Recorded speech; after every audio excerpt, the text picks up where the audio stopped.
Zombie apocalypse.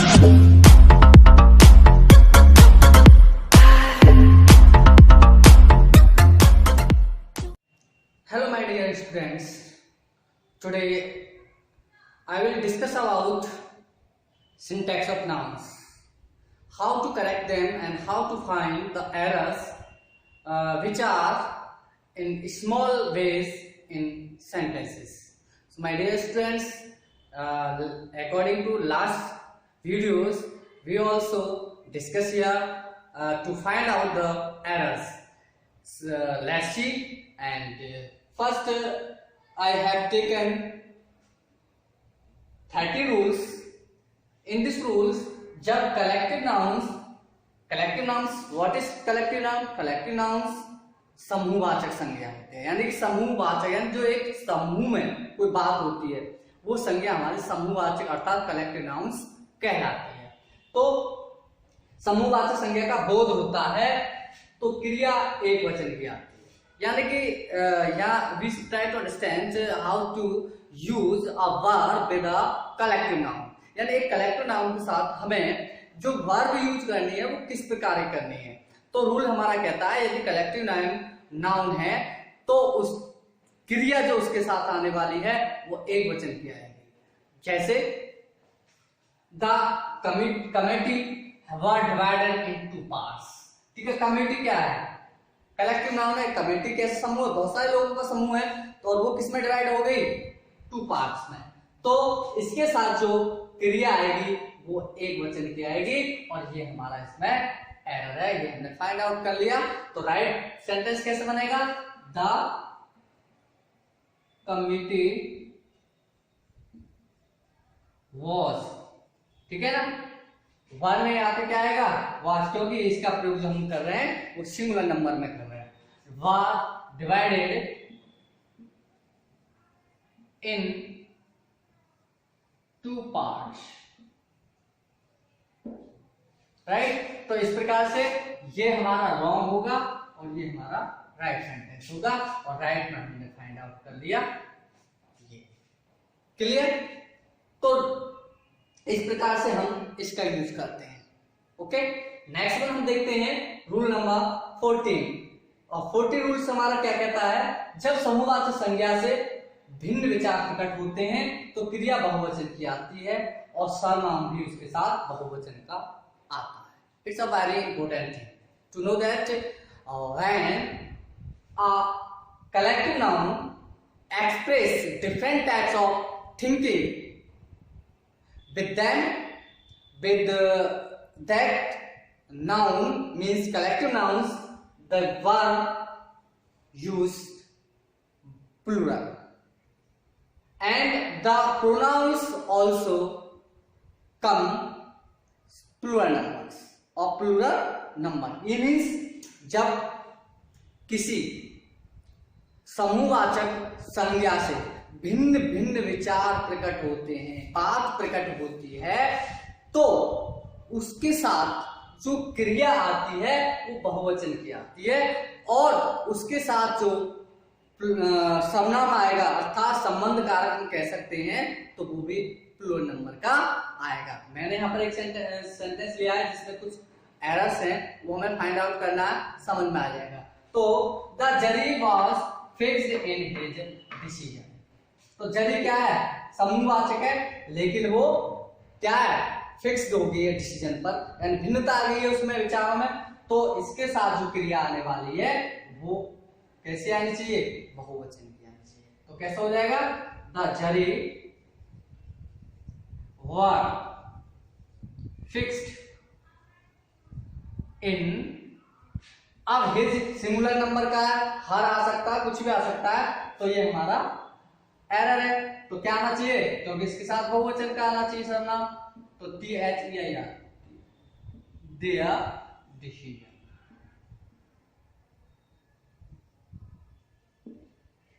ठीक, तो ये हमारे दोनों एरर यहाँ पर फाइंड आउट हो गए, राइट। तो इस प्रकार से हमारे दोनों रूल्स क्लियर हुए। Now we see next rule.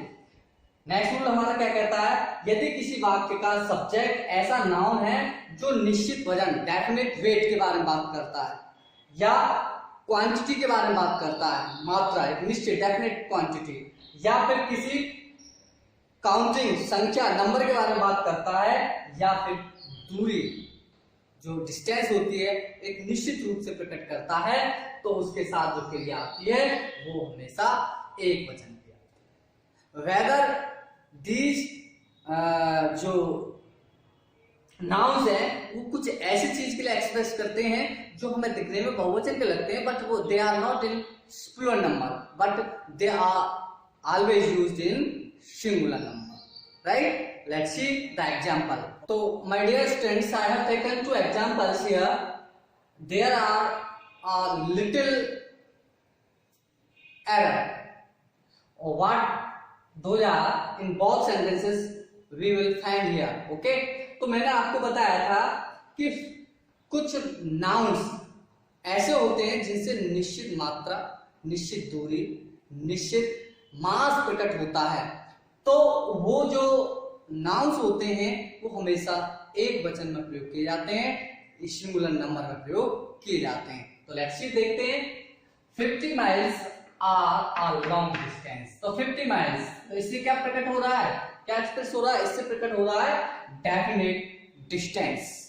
तो इसके साथ क्या है आर, तो जब डेफिनेट है तो ये सिंगुलर नंबर में आना चाहिए और ये प्लूरल नंबर की, तो ये हमारा एरर है, ये हमारा नहीं होना चाहिए. तो राइट क्या हो जाएगा? 50 miles is, right, a long distance. तो ये हमारा error. Next one like that we see 5 rupees are equal to 500. That's clear. तो फिर 5 rupees क्या निश्चित क्वांटिटी, निश्चित नंबर प्रकट हो रहा है, और इसके साथ जो वर्ब आ रही है प्लूरल क्या आ रही है, तो यहां भी हमारा एरर फाइंड आउट हुआ. तो क्या हो जाएगा? 5 rupees, जबकि ये हमें क्या दोनों लिख रहे हैं प्लूरल नंबर में दिखाई दे रहे हैं, लेकिन सिंगुलर नंबर यूज होंगे. 5 rupees is equal to 500, right? तो ये हमारा रॉन्ग, ये हमारा करेक्ट. जो हमारा एरर था वो हमारा फाइंड आउट हुआ, ये हमारा गलत हो गया, राइट? इसी प्रकार से ये भी. नेक्स्ट रूल मैं उम्मीद करता हूं समझ में आ गया होगा. I come the next rule. किसी देश पुस्तक के नाम में कुछ there are many books and countries जिनमें क्या ऐड है, उनके नाम में एस ऐड जुड़ा हुआ होता है, यानी एस ऐड है, एस जुड़ा है. तो ऐसे को हम अमूमन क्या समझते हैं, बहुवचन मान लेते हैं जिसमें एस जुड़ा होता है, लेकिन वो बहुवचन में नहीं होते हैं. किस कंडीशन में? यदि वो नाम या तो किसी पुस्तक का नाम है या किसी कंट्री का नाम है, देश का नाम है, तो उसका प्रयोग हम हमेशा एक वचन में करते हैं, राइट? तो let's see the example. The United States मिल गया of America have the strongest army of the world. तो अब हमें एरर फाइंड आउट इजीली मिल गया होगा, समझ में आ गया होगा. तो स्टेट्स है, और ये किसका नाम है पूरा का पूरा? ये कंट्री का नाम, और इसमें क्या लगा हुआ है? एस लगा हुआ है. और लेकिन वर्ब इसके साथ क्या आ रही है? प्लूरल की. तो ये हमारे रॉन्ग है, क्योंकि इसका प्रयोग जो किया जाता है वो सिंगुलर नंबर में किया जाता है. तो इसलिए राइट आंसर हमारा हो जाएगा the United states of America has the strongest army of the world. My dear friends, have you got it or not? I think you have got what I have taught till here, right? Next one, इस rules को हम देखते हैं like किस प्रकार से हम other nouns को जो एरर्स हैं उनको फाइंड आउट करते हैं. Okay, so my dear students, now we see the another rule. तो इन दिस रूल, यदि किसी नाउन का प्रयोग दो बार हुआ है, यानी कि एनी नाउन जो डबल टाइम्स यूज किया गया है, दो बार यूज हुआ है किसी एक ही वाक्य में, ठीक है ना, और उस नाउन का प्रयोग जो हुआ है एक के बाद एक, लेकिन उन दोनों के बीच में जो प्रयोग हुआ है कोई प्रीपोजिशन, तो उसके साथ जो क्रिया आने वाली है वो एक वचन की आएगी.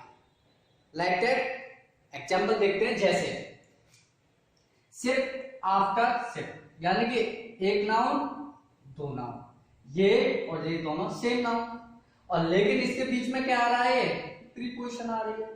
तो ऐसी कंडीशन में यदि दो नाउन एक जैसे यूज हैं लेकिन उनके बीच में कोई प्रीपोजिशन का यूज है, तो जो क्रिया आती है उनके साथ वो एक वचन की आती है. लेकिन यहाँ पर जो क्रिया आई है वो आई है बहुवचन की, इसलिए ये जो हमारा सेंटेंस होगा ये बिल्कुल रॉन्ग होगा, यानी कि एरर हमारा ये होगा. ठीक है, तो देखते हैं. सिर्फ आफ्टर सिर्फ इज, ये गलत हो गया, रॉन्ग आएगा, तो इज हमारा राइट आंसर होगा. इज सेलिंग बाय, और इस प्रकार से ये हमारा राइट सेंटेंस होगा. ये हमारा एरर था जो हमें मिल गया. नेक्स्ट एग्जांपल देखते हैं. 1 आवर, 1 आवर यानी कि hour hour, both are same but in between after, तो ये प्रीपोजिशन हुआ, और लेकिन इसके अकॉर्डिंग, रूल्स के अकॉर्डिंग हैव का यूज हुआ, इसलिए ये हमारा रॉन्ग हो गया. राइट, तो कैसा हो जाएगा, 1 आवर आफ्टर आवर हैज, ठीक है, ये हमारा गलत है, ये हमारा सही है. हैज पास्ड अवे, और इस प्रकार से ये हमारा करेक्ट, ये हमारा एरर था जो हमने फाइंड आउट कर लिया. ओके, तो I hope that you have got everything that I discussed here about syntax of nouns. Okay, in this video I have taken only 4 or 5 rules. Okay, because if I taken more than 5, 6, 7, then the video might be very long and you will be very unable to watch that. That's why I am not taking any much rule, means many rules in a video. Only sufficient rules I take in my videos. Okay, to see your problems, to see your interest. Okay, इसलिए मैं ज़्यादा video को लंबा खींचना नहीं चाहता हूँ, जिससे कि आप बोरिंग महसूस करें. बहुत शॉर्ट में 1, 2, 4, 5 मैक्सिमम रूल्स लेता हूँ, और जिससे आप अच्छे से समझ सकें. प्रयास करें, देखें वीडियो को बार बार, जहाँ समझ में ना आए बैक करके देख लें, और कोई और प्रॉब्लम हो तो मेरे से कॉन्टेक्ट कर सकते हैं. Okay, thank you very much.